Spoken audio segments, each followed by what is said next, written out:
Sebagai wilayah yang kaya sumber daya alam, Papua memiliki potensi besar pada sektor perkebunan, yakni perkebunan sagu. Menurut data Kementerian Pertanian, tingkat produksi sagu di Papua mencapai 67.913 ton dan merupakan produsen sagu terbesar kedua di Indonesia. Kendati demikian, tingginya jumlah produksi sagu di Papua berbanding lurus dengan jumlah limbah yang dihasilkan. Berdasarkan laporan McClatchy et al. Dalam jurnal Anwar, dari proses pengolahan sagu sekitar 75-83% merupakan limbah ampas sagu. Sayangnya, sampai saat ini limbah sagu belum diolah dengan baik dan hanya dibuang langsung ke sungai serta menimbulkan berbagai permasalahan lingkungan, seperti bau tidak sedap, terganggunya kesetimbangan ekosistem lingkungan air, dan kualitas air yang menurun. Berdasarkan beberapa penelitian, limbah ampas sagu berpotensi dijadikan biohidrogen. Biohidrogen merupakan sumber energi alternatif dengan zero emission dan berguna untuk mengurangi ketergantungan bahan bakar fosil. Hashim et al. Melaporkan bahwa limbah ampas sagu menghasilkan biohidrogen sebanyak 55%. Dari hal tersebut, jelas bahwa limbah ampas sagu berpotensi besar sebagai penghasil biohidrogen, yang mana merupakan salah satu alternatif cara untuk mengatasi permasalahan lingkungan, serta berpotensi untuk menyelesaikan masalah rasio elektrifikasi di Papua yang rendah. Seperti yang diketahui, menurut data peta Direktorat Jenderal Ketenagalistrikan, rasio elektrifikasi di Papua pada tahun 2019 mencapai 94,13%, atau bila dihitung secara statistik, maka ada 324 desa yang belum mendapatkan pasokan listrik. Oleh karena itu, untuk menangani masalah ini diperlukan solusi yang progresif. Solusi yang ditawarkan juga harus ramah lingkungan serta berkelanjutan. Dengan melihat masalah dan potensi yang dimiliki oleh Papua, kami dari Institut Teknologi 10 November Surabaya menawarkan sebuah solusi berupa inovasi Electragen, biohidrogen electricity dari ampas sagu sebagai upaya peningkatan rasio elektrifikasi dan transisi energi di Papua berbasis renewable energy.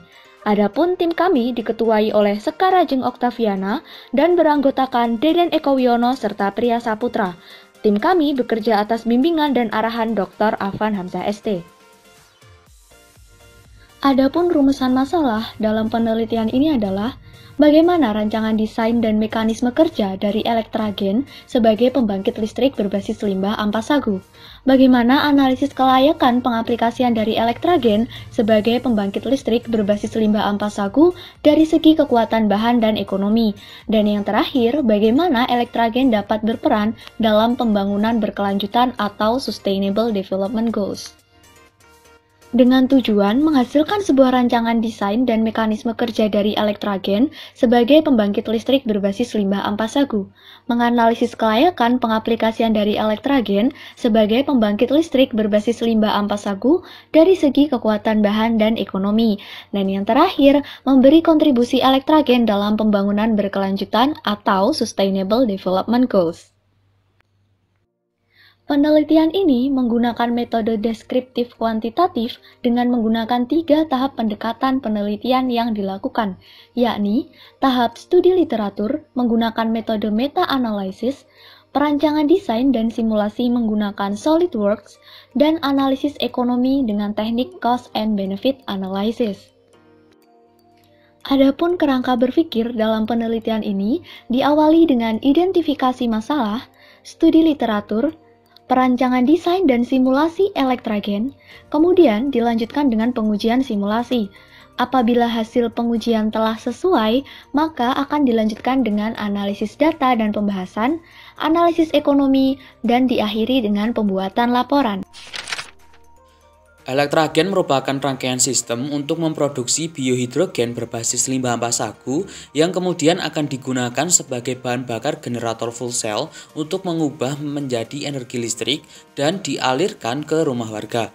Secara spesifik, dalam proses pembentukan biohidrogen dalam Electragen diawali dengan proses pre-treatment yang didasarkan pada metode Adeni et al., di mana ampas sagu akan dihidrolisis dengan 0,1 molar larutan buffer fosfat pada pH 4. Kemudian akan ditambahkan dextrozim dengan aktivitas glukoamilase 195,3 unit per mililiter, sehingga didapatkan hasil berupa hidrolisat ampas sagu. Setelah tahap pretreatment, substrat hasil hidrolisis kemudian difermentasi dengan kondisi dark fermentation menggunakan bakteri Clostridium butyricum A1 sebanyak 7% dari total substrat ke dalam bioreaktor dengan kondisi operasi suhu 37 derajat Celcius dan pH diatur pada 6,5. Dari proses fermentasi ini nantinya akan menghasilkan gas hidrogen sebanyak 61% dan sisanya berupa zat pengotor yang meliputi gas metana, hidrogen sulfida, serta karbon dioksida. Gas hasil fermentasi ini akan dialirkan melalui pipa gas menuju tabung filtrasi untuk mendapatkan hasil akhir gas hidrogen dengan tingkat kemurnian mencapai 99,97%. Setelah itu, gas biohidrogen akan dimampatkan ke dalam hydrogen storage yang terbuat dari aluminium basalt mouth. Kemudian, biohidrogen dalam penampung akan dialirkan menuju fuel cell sehingga terkonversi menjadi energi listrik. Fuel cell yang digunakan adalah PEM fuel cell dengan tingkat efisiensi mencapai 60 hingga 70%. Dalam proses akumulasi produksi hidrogen dalam sistem, dilakukan proses perhitungan total gula reduksi yang dihasilkan, di mana total gula reduksi yang didapatkan sebanyak 3020 gram gula reduksi. Dalam kondisi optimum, Clostridium butyricum A1 mampu mengubah 10 gram per liter gula reduksi dengan tingkat konversi 98% menjadi 38,796 ml hidrogen per jamnya. Sehingga total produksi gas hidrogen untuk 3020 gram gula reduksi sekitar 35,15 liter hidrogen per jamnya. Jika diakumulasi selama 1 tahun, total gas hidrogen yang dihasilkan sistem mencapai 307.914 liter hidrogen, di mana tiap 1 liter hidrogen mampu menghasilkan 1000 watt-hours dalam fuel cell. Dengan memperhatikan efisiensi fuel cell sebesar 60%, maka energi listrik bersih yang dihasilkan adalah 184.748,4 kWh per tahunnya. Simulasi dilakukan pada material reaktor dan gas storage pada Electragen menggunakan software SolidWorks dengan konsep tekanan internal dan suhu, di mana diperoleh nilai safety factor yaitu 22,64 untuk reaktor dan 17,66 untuk gas storage, sehingga aman untuk digunakan. Berdasarkan hasil analisis ekonomi yang dilakukan, Electragen memiliki break-even point selama 2 tahun 2 bulan, dengan nilai capital expenditure sebesar Rp547.703.000 dan operational expenditure sebesar Rp46.500.000 pada awal realisasinya. Dan biaya tahun berikutnya hanya terdiri atas biaya operasional sebesar Rp46.500.000. Dari hasil analisis benefit and cost ratio, didapatkan nilai BCR sebesar 4,2589 selama 10 tahun penggunaan.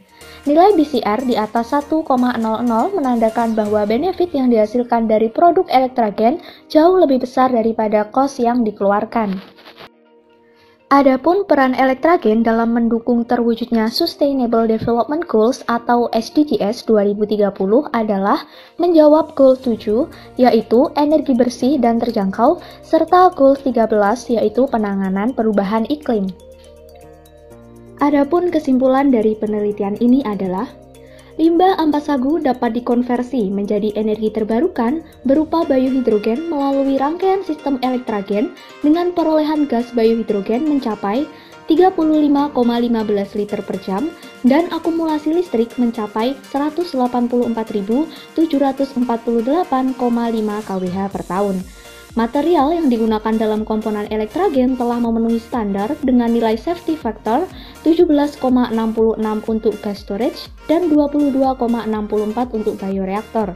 Dari segi ekonomis, inovasi ini memiliki nilai investasi yang menjanjikan, di mana diperoleh BEP sekitar 2 tahun 2 bulan dengan nilai BCR sebesar 4,2589. Elektragen memiliki peran penting dalam pembangunan berkelanjutan, khususnya pada poin 7 yaitu energi bersih dan terjangkau, serta poin 13 yaitu penanganan perubahan iklim. Selain itu, elektragen juga mendukung adanya transisi energi.